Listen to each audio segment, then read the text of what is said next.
muraba agaciro mwese mwahisemo kutwumva twungurana ubumenyi mbere yuko dutangira. umvura urutonde: shyerezo, nkuba, kigwa, muntu, kimanuka, kijuru, kobo, merano, randa, gisa, kizira, kazi, gihanga. Njye ndi Hussein.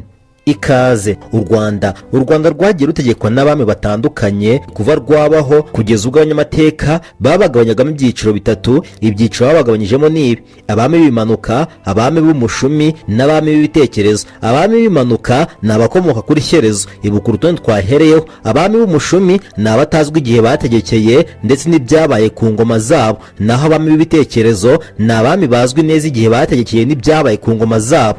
abami b'ibimanuka bahera kuri shyerezo bakagera kuri kazi, naho abami b'umushumi bahera kuri gihanga cyahanze inka n'ingoma bakagera kuri Cyilima wa mbere Rugwe, naho abami b'ibitekerezo ari nabo ba nyuma bahera kuri Kigeli wa mbere Mukobanya bakageza ku mwami wa nyuma w'u Rwanda ariwe Kigeli wa gatanu Ndahindurwa. Gihanga wa mbere Ngomijana, umwami w'umushumi, aba twakubwiye ko batazwi igihe bategekeye ndetse n'ibyabaye ku ngoma zabo. uyu mwami witwa Gihanga avugwaho byinshi kandi agafatwa nk'umuntu wahanze u Rwanda. gusa umuntu ashobora kwibaza niba mbere y'uko abaho nta Rwanda rwabagaho. iyo umuntu ahereye ku mateka y'abami b'ibimanuka bivugwa ko bakomoka mu ijuru. usanga bavuga ko baba baramanukiye bwa mbere mu mubari mu burasirazuba bw'u Rwanda aheruka ku rutare rwa Kinani, aho baje basanga hatuwe kandi hategekwa muri icyo gihe n'uwitwa Kabejo wo mu bwoko bw'Abazigaba. uyu mwami witwa Gihanga niwe ntangiriro ubutegetsi bw'ingoma Nyiginya, fondateur de la dynastie, ni nawe washyizeho gahunda y'igihugu gitegekwa n'abami. mu ntangiriro z'ubutegetsi bwe Gihanga nta ngoma yimanye, ahubwo yategeshaga ibindi birango bibiri ari iby'inyundo n'ikindi gikoresho cy'umuziki bita urusengo. ibyo gushyiraho ingoma nk'ikimenyetso cy'ubwami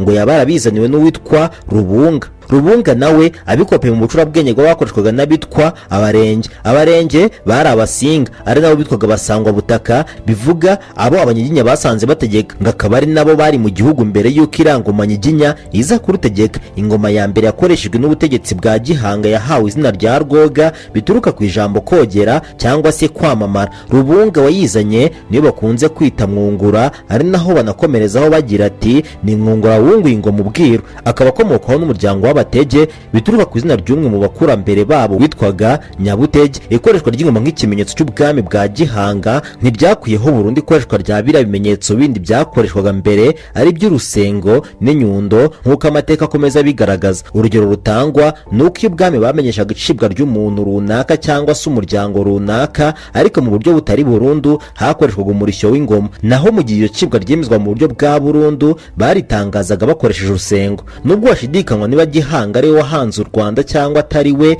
ngo ntibikuraho ko yaba yarabayeho, kuko kubaho kwe kugaragara ku kuntu uruhererekane rw'abamukurikiye mu butegetsi bamwubahiriza kandi ugasanga mu ntekerezo zose agarukamo nk'uko amateka bigaragaza. iyo umwami runaka yageraga ku butegetsi yubakishaga ingoro ye, ariko ku ruhande agashyiraho n'ahagenewe kubahiriza umukurambere Gihanga ariho bitaga urukamishirizo. uretse n'ibyo kandi ngaho umusezero imva y'umwami Gihanga yari ku gasozi ka Muganza ya Kayenzi, ngo naho hakorewaga imihango yo kumuterekera. ahangaha ibwami ngo bakaba barahoherezaga abiru bo kuhakora imihango yabugenewe. habaga indi mihango yamukorerwaga yari ishingiye ku nka, ikaba yarakorwaga n'abo mu muryango bita abaheka. umutware wabo agatura irunda ndetse akaba yarafatwaga nk'umwiru mukuru w'inka. naho akirengagiza ubwoko bw'Abatsobe nabwo ngo bukomoka kuri Gihanga, kuko ngo bakomoka witwa Rutsobe ari umuhungu yabyaye hanze. uyu muryango nawo ukaba waraje kubaha ibwami kubera imihango y'ubwiru wakoraga, dore ko ngo banagiraga ingoma yabo yitwa Rwamo, naho umurwa baturagaho ukaba wari Ikinyambi muri Runda. umuryango w'Abatsobe wari ufite agaciro mu butegetsi bwite bw'igihugu kuko bari bashinzwe imihango y'ubwiru ijyanye n'umuganura, bagatura mu karere k'Ubumbogo, bakagira umutwe w'ingabo bayoboraga witwa Gakondo ukomoka kuri Gihanga. ikindi kivuga kuri Gihanga ni uko igihugu yategekaga cyarengaga imbibi z'u Rwanda tuzi kuri ubu. ibi bigashingirwa ku ntekerezo zigaragaza ko ubutegetsi bwe bwageraga hakurya mu burengerazuba bwa Kongo aho bitaga mu Bunyabungo